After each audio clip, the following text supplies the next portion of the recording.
तब प्रभु भरा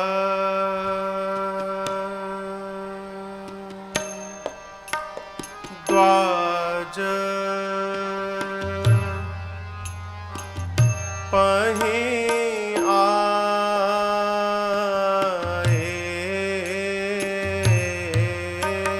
तब प्रभु भरा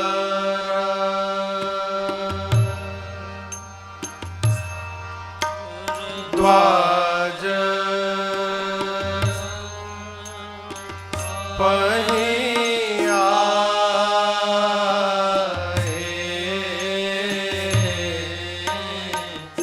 करत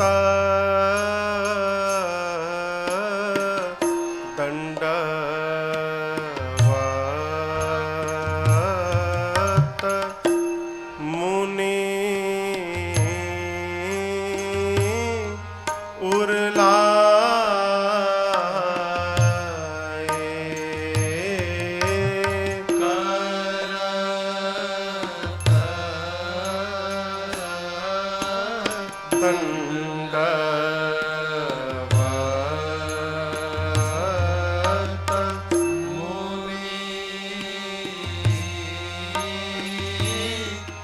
दंडवत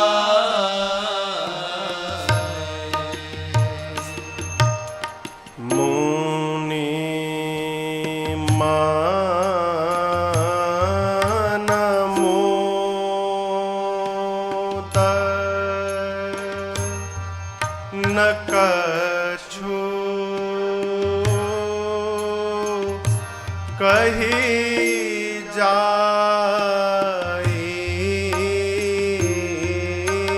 मुनि मान मोद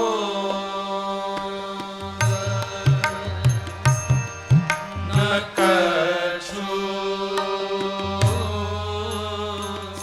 कही जाई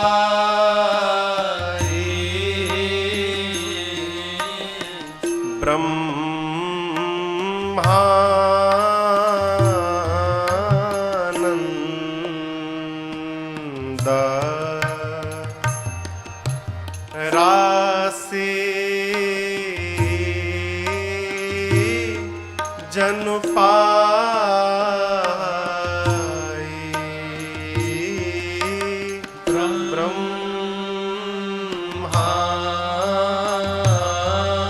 ब्रह्मानंद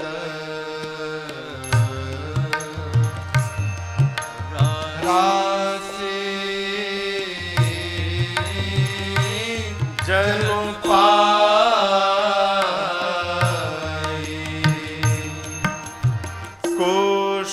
कुशल प्रश्न करिया सन दीन्हे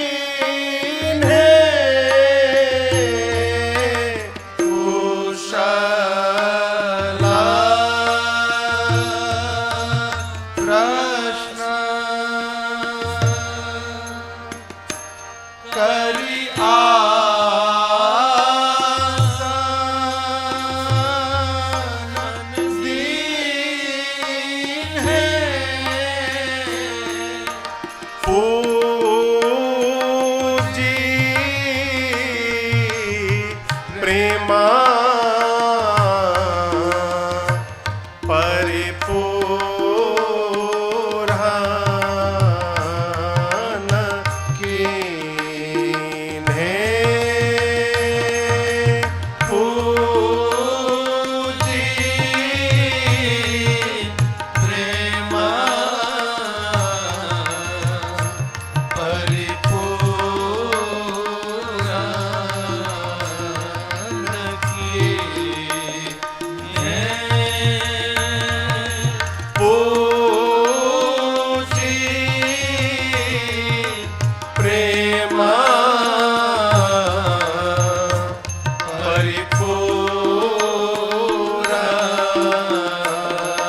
अनंतानंत कोटि ब्रह्मांड नायक अकारण करुणावरुणालय भगवान श्री राघव जी को प्रणाम। भूत भावन भगवान शिव जी श्री हनुमान जी के चरणों में साष्टांग दंडवत। पूज्य पाद गोस्वामी तुलसीदास जी महाराज जी के चरणों में बारंबार वंदन। नरवाना के इस पावन धराधाम पर बाबा गैबी साहब के जिस दिव्य प्रांगण में विशाल श्री हनुमान जी के प्रतिमा के इस भव्य प्राण प्रतिष्ठा महोत्सव पर परम आदरणीय श्रीमान राम कुमार जी के पूरे परिवार द्वारा आयोजित इस दिव्य 9 दिवसीय श्री राम कथा के आज हम और आप देखते देखते 7वें सत्र में आज पहुंच गए।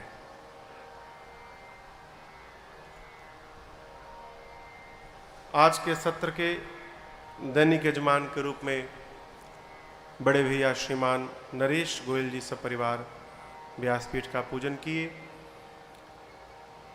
प्रातः स्मरणीय पूज्य महंत श्री अजय गिरी जी की पावन उपस्थिति में हम और आप बैठे हैं।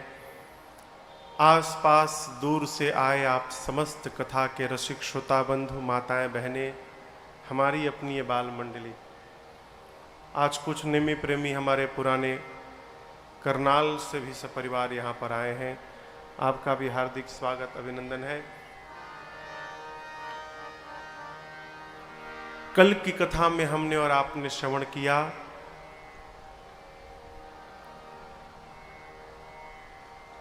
पिताजी के वचन की बात को सुनकर मेरे प्रभु स्वयं अयोध्या से निकल गए। एक एक बात आप इसको ठीक से याद करके और समझ करके रखिएगा। जीवन में कर्तव्य का पालन कराया नहीं जा सकता है। डंडे की भय से, दंड से डरा कर धमका कर आप किसी से भी कर्तव्य का पालन करा नहीं सकते हैं। फिर कर्तव्य का पालन स्वयं करना पड़ता है। यदि कर्तव्य का पालन करने वाला न करना चाहे तो आप कितना भी भय दिखाकर उससे कराने वाले नहीं है। आज्ञा का पालन स्वयं करना पड़ता है। यदि करने वाले की चेतना उतनी पुष्ट है तो उसे कहना नहीं पड़ेगा, वो आज्ञा का पालन स्वयं करेगा। यहां एक दोहा है, मैं आपको सुनाऊं।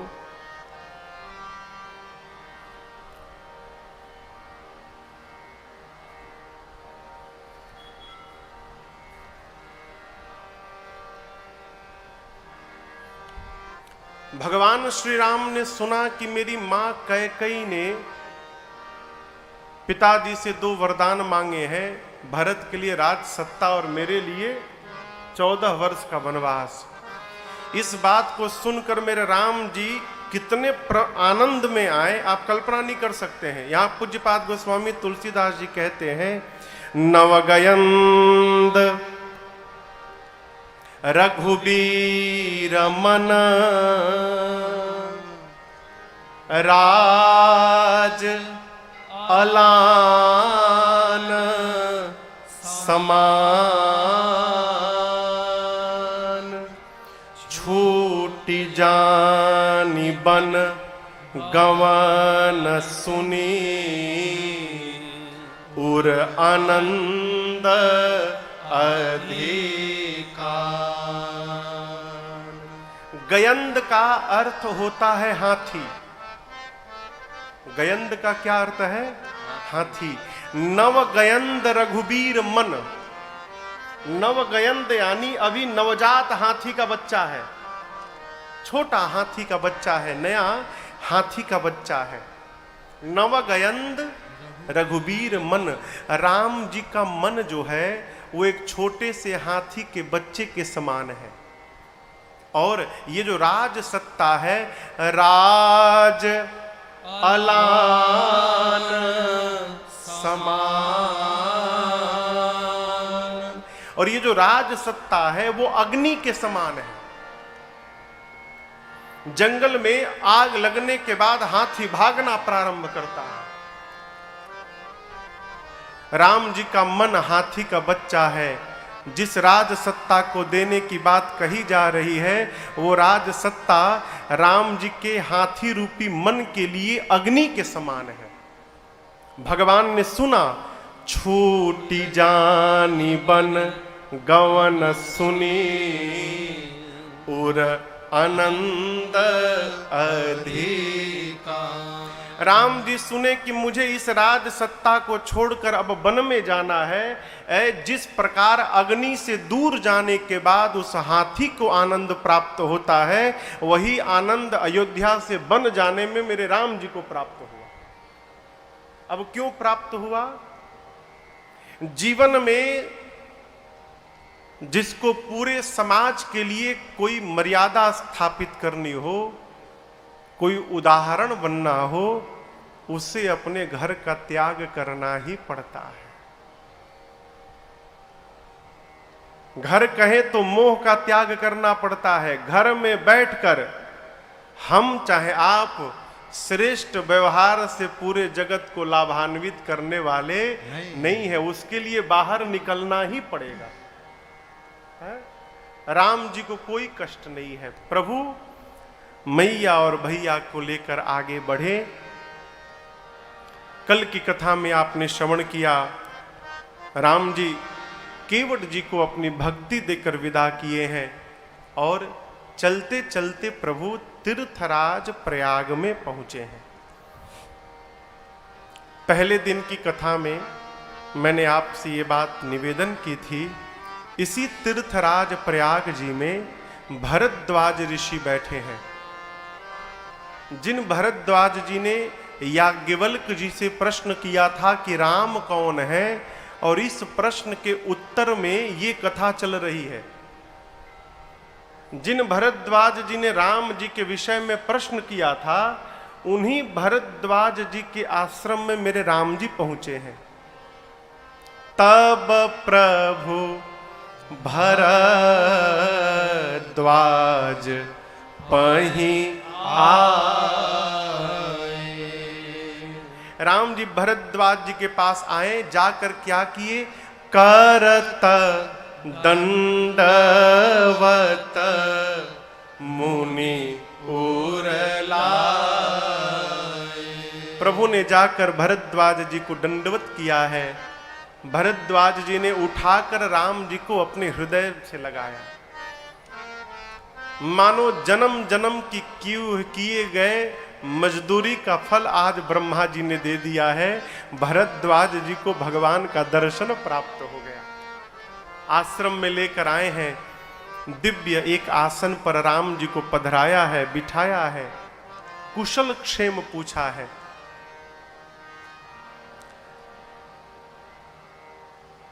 राम जी आए थे तो क्या किए भरद्वाज जी को? कहिए। प्रणाम किए। क्यों? राम जी भरद्वाज जी को अपने से बड़ा मानते हैं, मुनि हैं, ब्राह्मण हैं, राम जी क्षत्रिय हैं, इस नाते राम जी ने दंडवत किया। भरद्वाज जी ने आशीर्वाद दिया, हृदय से लगाया, आसन पर ले जाकर बिठाया।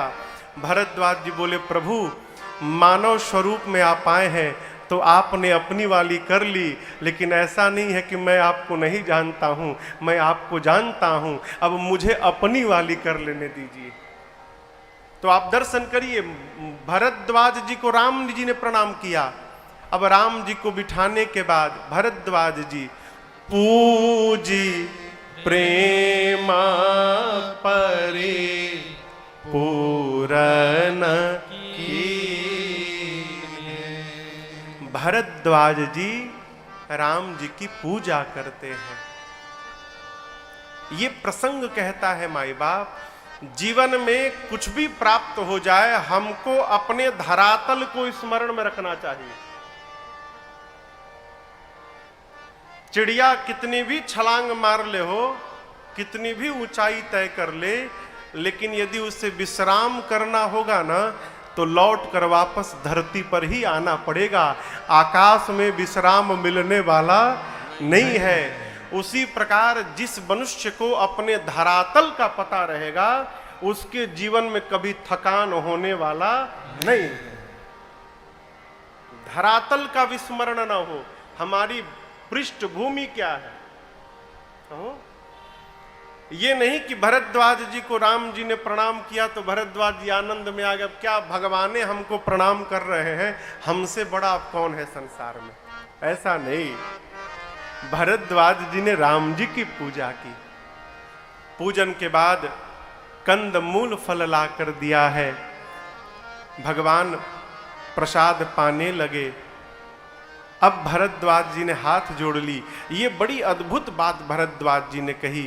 कहते प्रभु आज सुफल तप तीरथ त्यागो, आज सुफल तप तीरथ त्यागो, आज सुफल जप जोग विरागो, आज सुफल जप जोग विरागो, सफल सकल शुभ साधन साजो, सफल सकल शुभ साधन साजो। कैसे? राम तुम्हें अवलोकत आजो, राम तुम्हीं अवलोकत आजो, राम तुम्हीं अवलोकत आजो।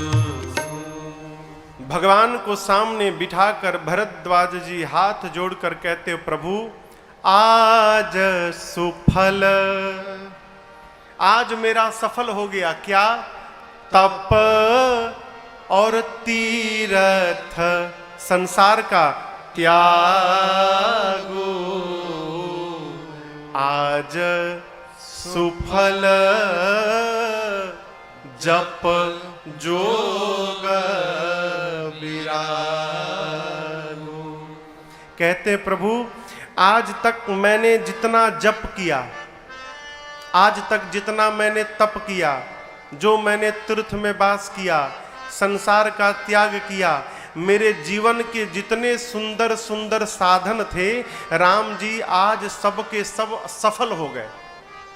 एक ही बार में राम जी ने पूछा एक ही बार में कैसे सफल हो गए? भरद्वाज जी कहते प्रभु राम तुम ही अवलोकत आजो। प्रभु आपके श्री चरणों का दर्शन मिला, जीवन के सारे साधन सफल हो गए।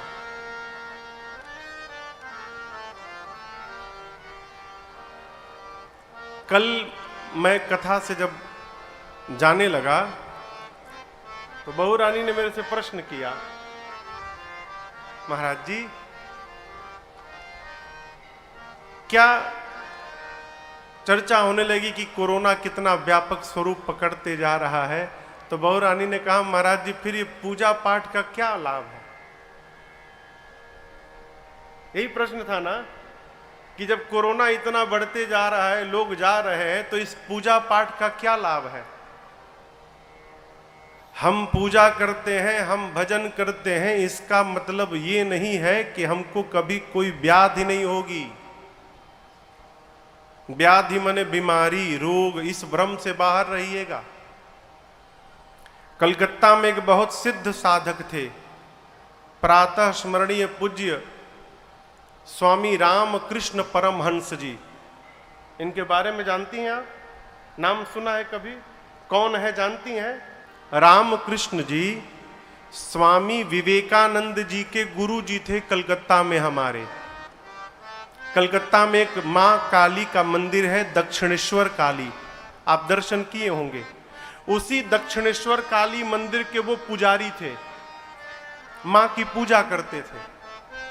और आपको बताऊं, जब रामकृष्ण जी भोग की थाली लेकर अब मैया के मंदिर में भोग लगाने जाते थे, तो काली मां की प्रतिमा में से साक्षात काली मैया प्रकट होकर बैठ जाती थी। रोज वो थाली लेके जाते थे, साक्षात मां प्रकट होकर बैठती थी प्रतिमा में से, और रामकृष्ण जी अपने हाथ से निवाला तोड़ तोड़ के अब मां को भोजन कराया करते थे। ऐसे महापुरुष कैसे मृत्यु भई पता है? थ्रोट कैंसर हो गया था,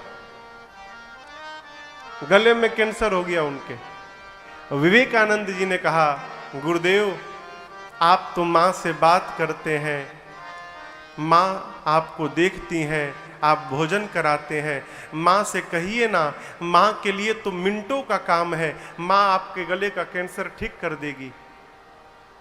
स्वामी जी बोले, बेटा रामकृष्ण को कैंसर कभी नहीं हो सकता है, रामकृष्ण तो अजर अमर है। कैंसर इस शरीर को हुआ है जो मेरा है ही नहीं, कुछ दिनों के लिए मैंने इसे धारण किया है, और जो मेरा है ही नहीं उसके लिए मैं अपनी मां को परेशान करने नहीं जाऊंगा। नहीं बोला। हम भगवान की पूजा करते हैं, राजन राम जी की कथा गाते हैं। आपको बताऊं, पिछले साल गले का ऑपरेशन कराना पड़ा। जिन राम जी की मैं कथा गाता हूं और मुझे गले का ऑपरेशन कराना पड़ा पिछले साल जनवरी में, इसलिए अभी डॉक्टर ने कहा है बीच बीच में घूंट घूंट पानी पीने के लिए। पहले पानी नहीं पीता था। अब हम भगवान की कथा गाते हैं तो बीमार नहीं पड़ेंगे? असंभव। शरीर मिला है तो रोग होगा। और अभी जो कोरोना फैला है ये केवल और केवल लापरवाही है, दूसरा कोई कारण नहीं है, केवल लापरवाही है। आप बाहर निकल के देखिए कितने लोग मास्क लगा रहे हैं। कौन लगा रहा है वो? हा? कोई मास्क लगाना नहीं चाहता। परिणाम, यदि हम लापरवाही करेंगे तो याद रखिएगा, भगवान क्षमा करना जानते हैं, लेकिन ये जो प्रकृति है, प्रकृति क्षमा करना नहीं जानती, प्रकृति सजा देना जानती है जो मिल रहा है। अब भी समय है, चेत लिया जाए। अभी कुछ बिगड़ा नहीं है माई बाप, चेत लिया जाए। हो? हम भगवान की कथा गा रहे हैं, हम भजन कर रहे हैं, जीवन में वही यही प्रसंग है। भरद्वाज जी कहते हैं, प्रभु मेरे जीवन के जितने साधन थे, शुभ साधन कहें तो जपना, माला जपना, आपका दर्शन करना, आपकी पूजा करना, आपका भजन करना, दान करना, संतों के चरणों का दर्शन करना, तीर्थ की यात्रा करना, मैंने जितने जीवन में साधन किए राम जी, वो सारे साधन आज सबके सब सफल हो गए। कैसे सफल हो गए? उत्तर सुनिए। कहते हैं, राम तुम ही अवलोकत प्रभु आपका दर्शन प्राप्त हो गया, जीवन के सारे साधन सफल हो गए। अब ये कथा कहती है, हम और आप पूजन करते हैं, भजन करते हैं, अचानक किसी संत भगवान का दर्शन हो गया तो समझिएगा सवेरे भगवान के द्वारा भगवान का किया हुआ पूजन मेरा सफल हो गया। क्यों? हमको संत भगवान का दर्शन प्राप्त हो गया। बिना किसी रचना के आप बाबा गैबी साहब के प्रांगण में चले आए, ये किए गए सत्कर्म का फल है। बिना किसी रचना के आप भगवान की कथा में पहुंच गए, ये सत्कर्म का फल है। बिना किसी रचना के आप किसी कीर्तन में पहुंच गए, ये किए गए साधन का फल है। जेन केन प्रकारेण हम भगवान के निकट पहुंच रहे हैं, ये हमारे किए गए सत्कर्म का फल है और यही असली फल है। भजन करने का इससे कोई संबंध नहीं है कि हमारे पास खूब रुपया हो जाए, है? ये देखिए, बुरा मत मानिएगा, अर्थ भी एक सीमा में होना चाहिए। अर्थ जब अपने सीमा को पार कर देता है तो घर में अनर्थ हो जाता है। इसलिए सबकी सीमा होनी चाहिए, भजन असीम होना चाहिए। भरद्वाज जी कहते, प्रभु जीवन के सारे साधन सफल हो गए, यही लाभ की सीमा है। देखिए, एक बुरा मत मानिएगा, इसका जब लाभ होता है ना, मानस में एक प्रसंग है कि भगवान राम जब रावण के सिर को काटते हैं, उसके 10 सिर है ना, तो राम जी युद्ध में बाण चलाते हैं तो रावण के एक साथ राम जी 30 बाण चलाते हैं। कितने बाण? 30। तो 20 बाण रावण के 20 भुजाओं को काटते हैं और 10 बाण रावण के 10 सिरों को काटते हैं। जैसे 30 बाण रावण के 10 सिर 20 भुजाओं को काट के गए, तब तक फिर रावण के नए 10 सिर आ जाते हैं, नई 20 भुजाएं आ जाती हैं। जितनी बार भगवान काटते हैं उतनी बार नए सिर आ जाते हैं।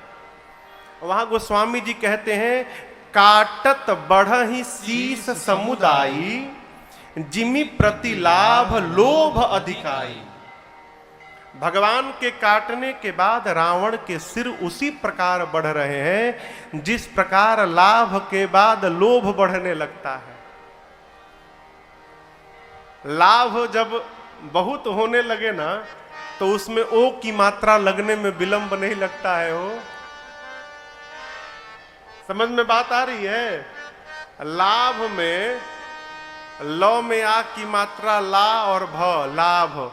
लाभ जब बहुत होने लगता है तो तुरंत ला में ओ की मात्रा लग जाती है और वो लाभ से लोभ में बदल जाता है। और एक बात कहूं, जीवन में हर सुख की सीमा है। आंख से कितना देखना है इसकी भी सीमा है। सीमा पार होने के बाद ना, ये आंखें दिखाई देना कम कर देती हैं। कान से कितना सुनना है उसकी भी सीमा है पंडित जी। कितना रसना को स्वाद लेना है इसकी भी सीमा है। नाक से कितना सूंघना है इसकी भी सीमा है। हाथ से कितना महसूस करना है इसकी भी सीमा है। सभी इंद्रियों के सुख की सीमा है माई बाप, लेकिन जीवन में लोभ की कोई सीमा ही नहीं है। एक बार लोभ रूपी बीमारी ने पकड़ लिया तो जब तक प्राण नहीं ले लेता ये पीछा छोड़ने वाला नहीं है। सावधान। जीवन में लाभ होना चाहिए, लेकिन कौन सा लाभ? कहते हैं, लाभ कि किछु हरि भगति समाना। जीवन में भगवान की भक्ति प्राप्त हो गई, इससे बड़ा लाभ एक मनुष्य के लिए दूसरा कुछ नहीं हो सकता। जीवन की सबसे बड़ा लाभ क्या है? जीवन का हमको भगवान की भक्ति प्राप्त हो जाए। अब आप सोचेंगे, महाराज ये भगवान की भक्ति क्या है? कीर्तन गाना। हम लोग क्या जानते हैं? सत्संग में जाके मजीरा लेके झम झम बजाओ, यही भक्ति है ना। पहली भक्ति संत का दर्शन हो जाए, ये पहली भक्ति है। आप देखिए, आप लोग कथा में आते हैं, कितना दिव्य आपका पुण्य बढ़ रहा है। पहला पुण्य तो संत भगवान का दर्शन हो रहा है, पुण्य बढ़ रहा है ना। ये विप्र देवताओं का दर्शन हो रहा है, पुण्य बढ़ रहा है। सामने तुलसी मैया हैं, तुलसी जी का दर्शन हो रहा है, पुण्य बढ़ रहा है। कान से कथा सुन रहे हैं, पुण्य बढ़ रहा है। हमको अपने राघव सरकार दिखाई पड़ रहे हैं, इधर हनुमान जी दिखाई दे रहे हैं, इधर शिव परिवार दिख रहा है, मेरा पुण्य बढ़ रहा है। आपको भी शिव परिवार दिख रहा है, पीछे सरकार दिखाई पड़ रहे हैं, इधर हनुमान जी दिखाई पड़ रहे हैं। हम इनको देख रहे हैं, आप इनको देख रहे हैं, हमारा आपका दोनों के आंख धन्य हो रहे हैं। कितना लाभ, कितना लाभ, आप सोचो। इस भ्रम से बाहर रहिएगा माई बाप कि हम भगवान का भजन करेंगे तो कभी कोई बीमारी नहीं होगी, है। भजन भजन भगवान की निकटता को प्रदान कराता है। मन भगवान में लग जाए। कबीरदास जी का एक भजन है, कहते हैं ये भजन है क्या? अरे मन की तरंग मार लो। तरंग समझ रहे हैं नरेश बाबू, मन की तरंग को? मन की तरंग मतलब क्या? शरीर बैठा है पांडाल में, अब मन पहुंच गया है दुकान में। ये जो मन की तरंगे हैं, अरे मन की तरंग मार लो, यही हो गया भजन। मन की तरंग मार लो, यही हो गया भजन। मन की तरंग मार लो, यही हो गया भजन। मन की तरंग मार लो, यही हो गया भजन। और आदत बुरी सुधार लो, आदत बुरी सुधार लो, यही हो गया भजन।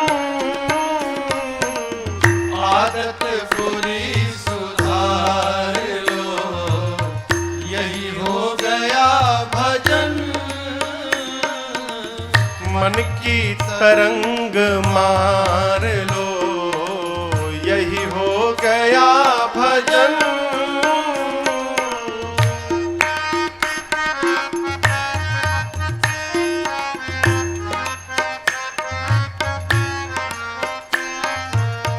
आपका भार लो,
वाणी का सर संभाल लो, यही हो गया भजन। वाणी का सर संभाल लो, यही हो गया भजन। मन की तरंग मार लो, यही हो गया भजन।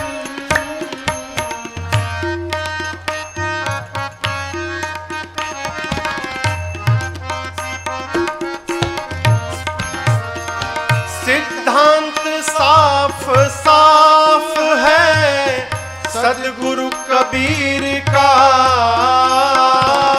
सिद्धांत साफ साफ है सदगुरु कबीर का सिद्धांत साफ साफ है सदगुरु कबीर का सिद्धांत साफ साफ है सदगुरु कबीर का निज हंस रूप धार लो, निज हंस रूप धार लो, यही हो गया भजन। निज हंस रूप धार लो यही हो गया भजन। मन की तरंग मार लो यही हो गया भजन। मन की तरंग मार लो यही हो गया भजन। प्यारे मन की तरंग मार लो मन की तरंग मार लो मन की तरंग मार लो। आदत बुरी संभार लो, यही हो गया भजन। ये भजन है। भजन हमको भगवान के निकट लेके जाता है। भरद्वाज जी भगवान राम से यहां पर सहज प्रेम की कामना किए हैं। निज पद सरसिज सहज सहज स्नेहु। सहज प्रेम क्या है माई बाप? जिस प्रेम को करना न पड़े। देखिए, प्रेम कोई करने का विषय नहीं है, प्रेम तो रहने का विषय है? प्रेम मन की एक अवस्था का नाम है, प्रेम किसी व्यवहार का नाम नहीं है। और याद रखिएगा, जिस कार्य को करना पड़ता है उस कार्य के छूटने का भय बना रहता है।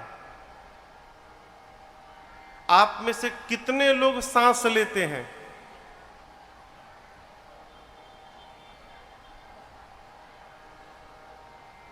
कहिए, सारे लोग लेते हैं ना? कभी भूलते नहीं है ना?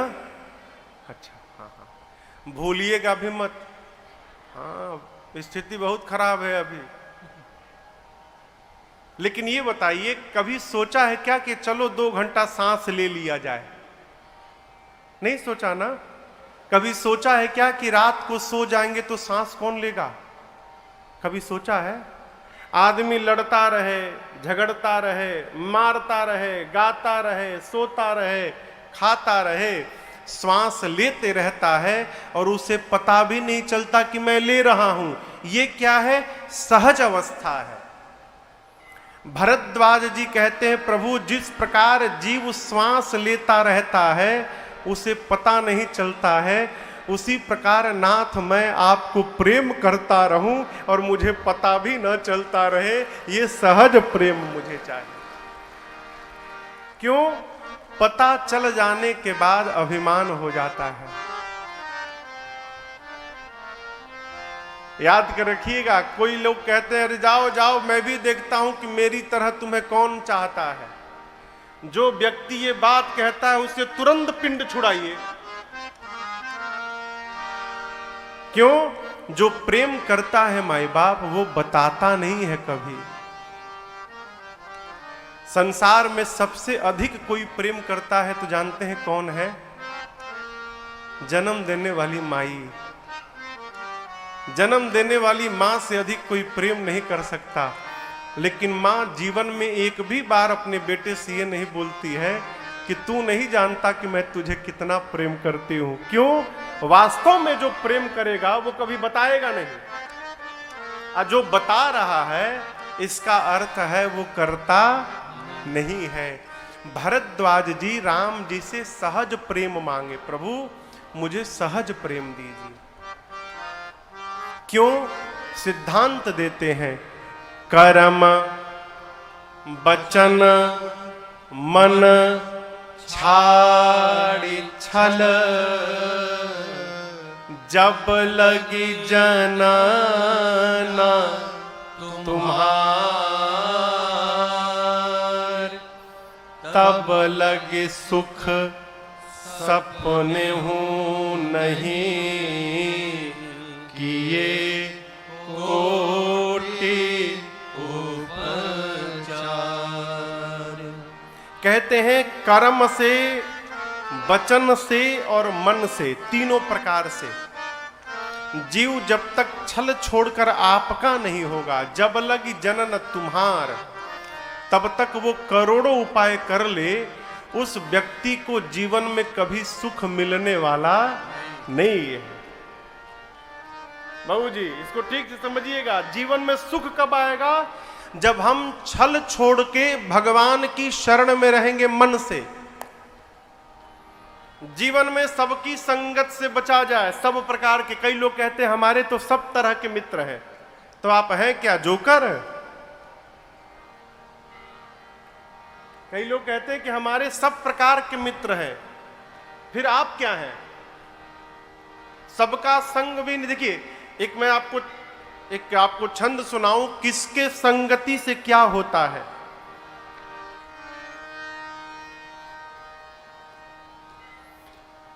ज्ञान घटे नर मूढ़ के संगत, मूर्ख व्यक्ति के साथ रहिएगा तो ज्ञान समाप्त होता जाएगा। ज्ञान घटे नर मूढ़ के संगत, बुद्धि घटे चित्त विषय भर माए। दिन रात विषय की कल्पना करने से बुद्धि समाप्त होती है। इसका परिणाम क्या होता है आप भी समाज में देखेंगे, अरे वो व्यक्ति ऐसा काम कर गया, उनसे उम्मीद नहीं थी ऐसा करेंगे। ये क्या है? विषय का चिंतन करने से विषय हमारे बुद्धि को समाप्त कर देता है। ज्ञान घटे नर मूढ़ के संगत, बुद्धि घटे चित्त विषय भर माए। तेज घटे पर नारी की संगत, फिर से बुद्धि घटे बहु भोजन खाए। बहुत भोजन खाने से बुद्धि कुंद हो जाती है। बुद्धि घटे बहु भोजन खाए। प्रेम घटे नित ही कुछ मांगत। आपसे रोज आके कुछ ना कुछ मांगता जाए तो आप प्रेम करोगे उसे? हटाओ यार, जब देखो मांगता रहता है। प्रेम घटे नित ही कुछ मांगत, मान घटे नित पर घर जाए। दयाल कहे सुन रे मन मूरख, पाप घटे हरि के गुण गाए। दयाल कहे सुन रे मन मूरख, पाप घटे हरि के गुण गाए। नित्य किसी के घर में जाइएगा तो सम्मान समाप्त हो जाएगा। पहले दिन जाइएगा मिठाई मिलेगी, दूसरे दिन फिर टपक गए आप तो इस बार छोटी वाली मिठाई मिलेगी, तीसरे दिन पहुंच गए तो बिस्किट मिलेगा, चौथे दिन केवल पानी मिलेगा, अब पांचवें दिन तो आप समझदार हैं, समझ ही रहे हैं। इसीलिए नित्य जाने से भी बचना चाहिए। कहो हाँ, सहज प्रेम मन से, वचन से, कर्म से चतुराई समाप्त हो, और चतुराई समाप्त करके हम मन से भगवान की शरण में रहें तो जीवन में सुख की प्राप्ति होगी। भरद्वाज जी के आश्रम में प्रभु रात्रि विश्राम किए और प्रातः काल भरद्वाज जी से अनुमति मांगकर राम जी आगे बढ़े और चलते चलते देखत बन सर सैल सुहाए, देखत बन सर सैल सुहाए। वाल्मीक आश्रम प्रभु आए, वाल्मीक आश्रम प्रभु आए। सरनि सरोज बिटप बन फूले, सरनि सरोज बिटप बन फूले। गुंजत मंजु मधुप रस भूले, पूजत मंजु मधुप रस भूले। खग मृग विपुल कोलाहल करहि, खग मृग विपुल कोलाहल करहि। विरहित पैर मुदित मन चरहि, विरहित पैर मुदित मन चरहि। विरहित पैर मुदित मन चरहि। राम जी वाल्मीकि जी के आश्रम में पहुंचे। भरद्वाज जी ने राम जी के साथ अपने 4 शिष्यों को लगाया था। वो शिष्य राम जी को लेकर यमुना जी के तट तक पहुंचे। उसके बाद प्रभु ने शिष्यों को विदा किया है। इसी यमुना जी के तट से प्रभु ने निषाद राजगुह को भी विदा कर दिया और वहां से प्रभु आगे चलते चलते वाल्मीकि जी के आश्रम में पहुंचे। प्रभु ने वाल्मीकि जी के दिव्य आश्रम का दर्शन किया। बाबा कहते हैं, सुचि सुंदर आश्रम निरखी, हर से राजीव नैन। सुनि रघुबर आगमन मुनि, आगे आयऊ।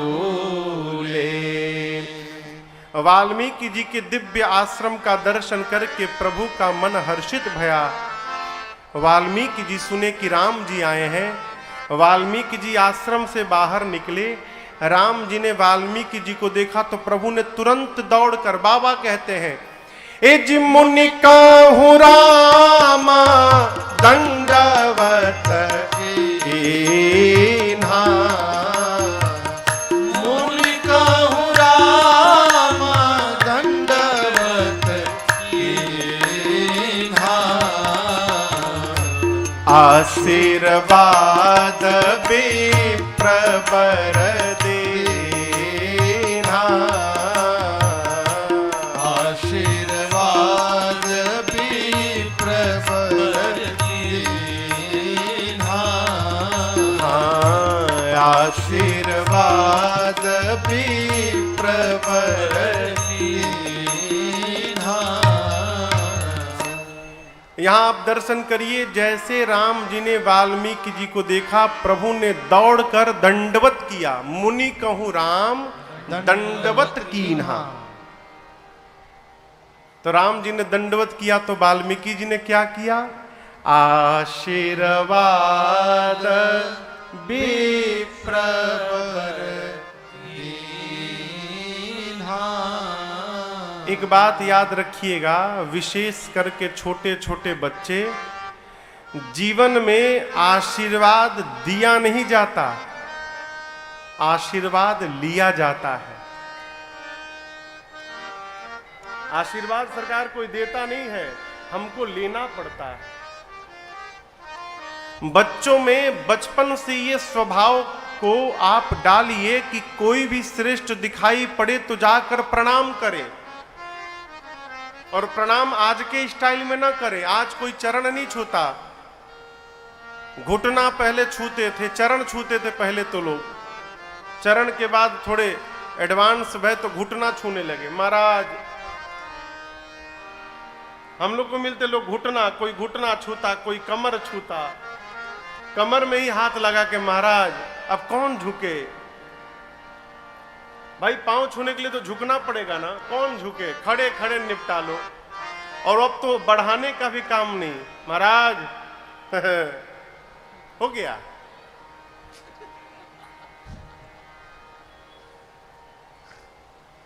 ये क्या है वो, देखिए अभी जो परिस्थिति है,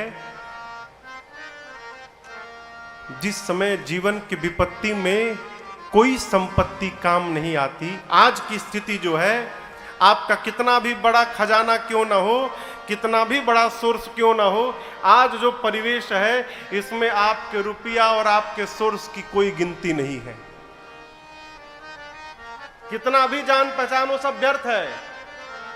लोग खड़े के खड़े हैं, मूक दर्शक है। याद रखिएगा मेरे इस वाक्य को, जीवन में जब कोई संपत्ति काम नहीं आती, उस समय आशीर्वाद रूपी संपत्ति ही विपत्ति से हमको बाहर निकालती है।